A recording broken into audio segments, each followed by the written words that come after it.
আচ্ছা, তো আমাদের এই ভিডিও টপিক হচ্ছে আপনার supervised, unsupervised and reinforcement learning. তো নরমালি আমরা যদি চিন্তা করি হোয়াট ইজ মেশিন লার্নিং বা মেশিন লার্নিং দ্বারা আমরা কি বুঝতে পারি। তো মেশিন লার্নিং হচ্ছে যে আপনার কিছু ডেটা আছে। সো এই ডেটাগুলো আপনি আপনার মেশিনকে শিখাবেন। এখন স্বাভাবিক আপনার ডেটার বেসিসে কিছু আউটপুট আসে। এই আউটপুটের প্যাটার্নটাই আসলে মেশিন শিখবে যে আসলে আপনি যে ডেটাগুলো দিচ্ছেন সেই ডেটাগুলো আসলে কিভাবে কাজ করতেছে বা কেন এই আউটপুটটা আসলে আসতেছে, সেটাই মেশিন আসলে শিখবে। তো তো নরমালি আমাদের মেশিন লার্নিং এর তিনটাই টপিক আছে। মেশিন লার্নিং আসলে তিনটা টাইপের হয়ে থাকে: সুপারভাইজ লার্নিং, আনসুপারভাইজ লার্নিং এবং রেনফোর্সমেন্ট লার্নিং। তো what is supervise learning? Supervise learning হয়ে থাকে যখন আপনার যে ডেটাগুলো আছে এই ডেটাগুলোর ফিচার আসলে লেবেল করা। এখন লেবেল করা মানে কি? যেমন ধরেন যে আপনার একটা ক্যাট, ওকে, আমি একটা ইমেজ দেখালাম এন্ড বলে দিলাম যে এটা ক্যাট। এই যে আমি এই যে বলে দিছি এটা ক্যাট, এটাই কিন্তু আসলে একটা লেবেলিং। তারপর আমি আপনাকে আরেকটা ছবি দেখালাম এন্ড বললাম যে এটা হচ্ছে ডগ। এই ডগটা হচ্ছে যে একটা লেবেলিং। আপনাকে আমি বলে দিলাম যে ঠিক আছে, আপনি পিকচারটা শিখেন। পিকচারের মধ্যে অনেকগুলো ডেটা আছে, অনেকগুলো ফিচার আছে, বা পিকচারের মধ্যে কান আছে, নাক আছে, চোখ আছে, অনেক কিছু আছে। এগুলো আপনি শিখেন এন্ড শিখার পর আপনি হচ্ছে যে আপনাকে বলে দিলাম এটা কিন্তু হচ্ছে ক্যাট। তো এখন আপনাকে যখন নেক্সট টাইম আমি আপনাকে এরকম কোনো ছবি দিব, আপনি অলরেডি কিন্তু ক্যাটের যতগুলো ছবি সবগুলো শিখে ফেলছেন, তাই না? তো সেই ছবিটার বেসিসে আপনি হয়তো কোনো আউটপুট দিবেন যে হ্যাঁ এটা ক্যাটের সাথে মেলে, তাহলে আমার আউটপুট হচ্ছে ক্যাট। এই যে আপনার অলরেডি কিন্তু আমি লেভেল আপনাকে করে দিছি, ক্যাট, ডগ বা অন্যান্য যে কোনো কিছু। এই ধরনের লার্নিং গুলোকে বলা হয় সুপারভাইজ লার্নিং। আর আনসুপারভাইজ কি? যখন আমরা আনসুপারভাইজ বলতেছি তখন আসলে এটা হচ্ছে কোনো ধরনের লেবেল ছাড়া। আনসুপারভাইজ মানে কোনো ধরনের লেবেল থাকবে না। যেমন ধরেন ফর এক্সাম্পল আপনাকে ধরলাম যে আমি আপনাকে বললাম যে ফ্রড কাস্টমার, ওকে। তো এখন আপনি একটা ই কমার্সে ফ্রড কাস্টমার জিনিসটা কিভাবে ধরবেন? ফ্রড কাস্টমার কি করে? আপনার তো কোনো প্যাটার্ন নেই, তাই না? তো যেমন ধরো যে তিনি অর্ডার দিল, তিনি অনেকগুলো অর্ডার দিল। আচ্ছা ঠিক আছে, ফাইন। তো তিনি অর্ডারটা রিসিভ করলেন না বা এটা একটা ফেক অর্ডার ছিল। প্রথমত একটা প্যাটার্ন। কিন্তু আবার অনেকে সেম অর্ডারটাই আরেকজন দিল, তিনি অর্ডার রিসিভ করলেন। তখন আপনি কি বলতে পারবেন যে না এটা হচ্ছে ফ্রড কাস্টমার, এটা হচ্ছে ফ্রড কাস্টমার? না, আমরা এটাকে লেবেলিং করতে পারবো না।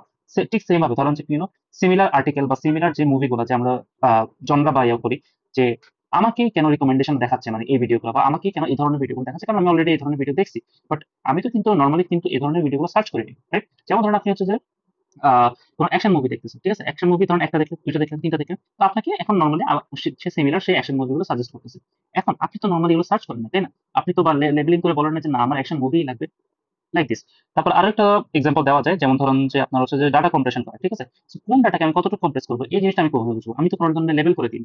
তো সে অ্যাকচুয়ালি কি করে, আপনাকে ধরেন যে আমি অনেকগুলো ডেটা দিলাম, সে এই ডাটাগুলো অ্যাকচুয়ালি গ্রুপিং করে যে আচ্ছা ঠিক আছে, আপনি এই ধরনের এইটা হচ্ছে যে একটা আপনার জনরা হইতে পারে, এটা হচ্ছে আপনার একটা মানে জনরা বা বৈশিষ্ট্য হইতে পারে। আবার এখানে আপনি কিছু ধরনের ভিডিও দেখতেছেন, এটা আপনার একটা বৈশিষ্ট্য হইতে পারে। তো সে কি করে, এই যে এই প্যাটার্ন গুলো শিখে, এখানে কিন্তু কোনো লেভেল করা নেই। তো দেখা যায় যে কি, আরেকটা যখন নতুন ডেটা আসছে, সেটা যদি কোনো না আপনার এই তিনটা বৈশিষ্ট্যের মধ্যে কোনো একটাতে পড়ে যায়, তখন সে এটাকে আপনাকে সাজেস্ট করে দেয়। সে কিন্তু এটা জানে না যে আচ্ছা ঠিক আছে এটা এই মুভিটা কি কোনো অ্যাকশন মুভি বা এই মুভিটা কি কোনো থ্রিলার মুভি, সে কিন্তু জানে না। সে জাস্ট দেখলো যে মুভিটার যে প্যাটার্নটা সেটা আপনার আগের যে প্যাটার্ন আছে সেগুলোর সাথে ম্যাচ করে। তো এটাই হচ্ছে আনসুপারভাইজ লার্নিং, অর্থাৎ সে তখন কোনো ধরনের লেভেল এর বেসিসে আপনাকে আউটপুটটা দেয় না, সে হচ্ছে আপনাকে প্যাটার্নের বেসিসে আউটপুটটা দিচ্ছে। তো this is call unsupervised learning. আর যে লাস্ট আমাদের যে টাইপটা আছে সেটা হচ্ছে অ্যাকচুয়ালি রেইনফোর্সমেন্ট। এখন রেইনফোর্সমেন্টের যেহেতু লাস্টের ওয়ার্ডটা বুঝিয়ে বলছে যে ফোর্সমেন্ট, এখানে কোনো কিছু ফোর্স ইয়ে করা হচ্ছে। এখানে অ্যাকচুয়ালি আপনার যে মেশিনটা আছে সে অ্যাকচুয়ালি শিখে, সে অ্যাকচুয়ালি আপনার ধরেন যে পেনাল্টি অথবা যে রিওয়ার্ড, এই রিওয়ার্ডের বেসিসে শিখে। যেমন ধরেন আপনি একটা রোবট বানালেন, ঠিক আছে? সো রোবটটা হচ্ছে অটোমেটিক রোবট বা অটোনোমাস যে ভেহিকল গুলো হয়ে থাকে।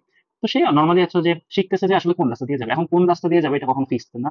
কোন কোন গাড়িকে সে ওভারটেক করবে সেটা কখনো ফিক্স না। অথবা আশেপাশে যে ডাইনামিক অবজেক্ট গুলো আছে সেটা কখনো ফিক্স থাকে না, তাই না? তো সে কি করে, সে অ্যাকচুয়ালি যাচ্ছে যাচ্ছে হঠাৎ করে ধরেন যে একটা দেয়ালে বাড়ি খেলো, এটা তার একটা পেনাল্টি। ওকে, তো সে এই পেনাল্টি থেকে কি শিখলো যে সামনে যখন দেয়াল থাকবে তখন আমাকে সরে যেতে হবে। এটা হচ্ছে একটা লার্নিং এর প্রসেস।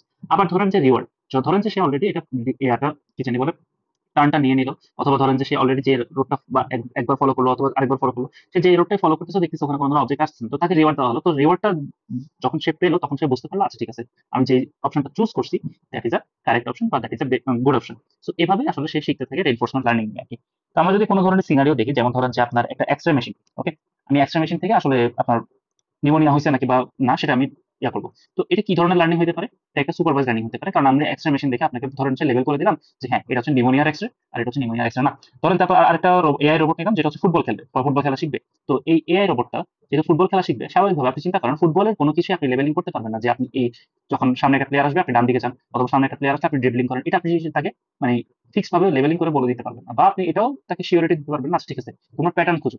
কারণ প্রত্যেকটা প্লেয়ার প্রত্যেকটা টিমের প্যাটার্ন কিন্তু সেম হয় না। তো সে কি করবে, সে এখানে আসলে রেইনফোর্সমেন্ট লার্নিংটা এপ্লাই করবে। কারণ কি, ধরেন যে এখান দিয়ে সামনে থেকে প্লেয়ার আসতেছে তো তাকে ওভারটেক করলো বা তাকে ড্রিবলিং করে তার থেকে বলটা পাস করে নিয়ে নিল। এই ধরনের জিনিসগুলোর জন্য তাকে পেনাল্টি দেওয়া উচিত। আর যখনই আপনার কোনো গোল খাবে বা সে যখন কোনো কিছু পারবে না, তখন তাকে হচ্ছে যে পেনাল্টি দেওয়া উচিত। এই ধরনের জিনিস পেনাল্টি আর রিওয়ার্ডের মাধ্যমে কিন্তু তাকে শেখানো পসিবল। তারপর আরেকটা, যদি আমি এক্সাম্পল দিই, আনসুপারভাইজ লার্নিং এর মধ্যে কি হতে পারে, ধরেন যে আপনার একটা শপিং এর কাস্টমার আছে। সো আপনি চাচ্ছেন যে তাকে হচ্ছে ওই কাস্টমার মানে ডিফারেন্ট ডিফারেন্ট সেগমেন্টে আসলে মানে বাই করার তার হ্যাবিট আর কি। তো তাকে এখন কি ধরনের সাজেস্ট করবে? তো যেমন ধরেন যে সে একটা কাস্টমার, সে একবার কিনলো যে হচ্ছে ধরেন যে আপনার যে কোনো একটা স্টাইলিং প্রোডাক্ট বা একটা ওয়াচ কিনলো, তারপর হচ্ছে আপনার আপনার স্পিকার কিনলো, তারপর হঠাৎ করে সে একটা হচ্ছে যে ইলেকট্রনিক আইটেম কিনলো। তো আপনি নেক্সট টাইম তাকে কি সাজেস্ট করবেন, এই জিনিসটা বোঝা। তো তখন তাকে অ্যাকচুয়ালি তার হিস্টোরি অনুযায়ী যে সব জিনিস সে বাই করতেছে সেগুলো একটা প্যাটার্ন খুঁজতে হবে, কারণ এগুলো আসলে লেভেল করে না। তো ওটাকে আমরা আনসুপারভাইজ লার্নিং হিসেবে ডিনোট করতে পারি।